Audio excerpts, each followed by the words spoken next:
बिस्मिल्लाहिर्रहमानिर्रहीम अस्सलामु अलैकुम वरहमतुल्लाहि वबरकातुहुमा की दुआ और गलत सोहबत का इंजाम्बरी। सोहबत ने सब कुछ छीन लिया मगर माँ की दुआ ने ज़िंदगी बदल दी। आमिर मुजफ्फरगढ़ का रहने वाला था। वो हमेशा अपनी वालदा की नसीहत एक कान से सुनता और दूसरे कान से निकाल देता। घर के सब अफराद उसकी इस आदत से बहुत परेशान थे। आमिर नशे की बरी आदत में मुब्तला हो चुका था और घर की सारी जमा पूंजी इसी लत में बर्बाद कर देता था। उसका एक ही भाई उमरान था जो निहायत मेहनती और जिम्मेदार नौजवान था। 3 साल पहले उनके वालिद का इंतकाल हो चुका था। वालिद की वफ़ात के बाद उमरान ने अपनी तालीम अधूरी छोड़ दी और घर की जिम्मेदारी संभाल ली। वो सुबह सवेरे रोज़गार की तलाश में निकलता और शाम को थका हारा वापस आता, मगर कभी शकवा न करता। उसके बरअक्स आमिर बड़ी सोहबत में पड़ गया था।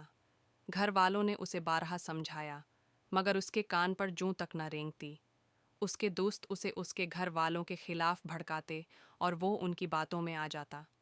एक रात आमिर निशा करके देर से घर आया और ज़ोर ज़ोर से अपनी माँ से खाना मांगने लगा।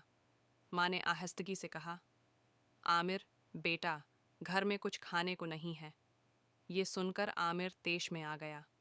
भूख और निश्चय ने उसकी अक्ल छीन ली थी। वो चीखने चलाने लगा और अपनी माँ को बड़ा भला कहने लगा। अमरान ने उसे रोकने की कोशिश की, मगर आमिर किसी की बात सुनने को तैयार न था।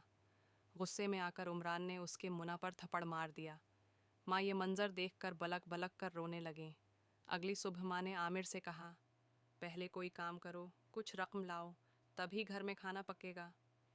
ये सुनकर आमिर आग बगूला हो गया। उसने अपनी माँ को धुका दिया और गुस्से में घर से निकल गया। जब वो अपने दोस्तों के पास पहुंचा तो पैसे न होने की वजह से वही दोस्त इससे झगड़ने लगे।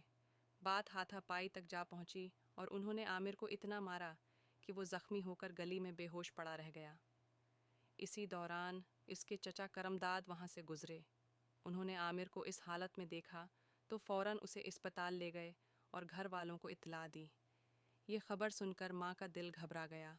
उसी दिन जब उमरान काम से वापस आया तो उसके हाथ में मिठाई का डब्बा था। वो बहुत खुश था क्योंकि उसकी एक फैक्ट्री में नौकरी लग गई थी। माँ ने खुशी का इजहार किया, मगर जब उमरान को आमिर के हादसे का इल्म हुआ तो इसकी खुशी मातम में बदल गई। होश में आने के बाद आमिर को अपनी गलतियों का एहसास हुआ। वो कमज़ोर और शर्मिंदा था।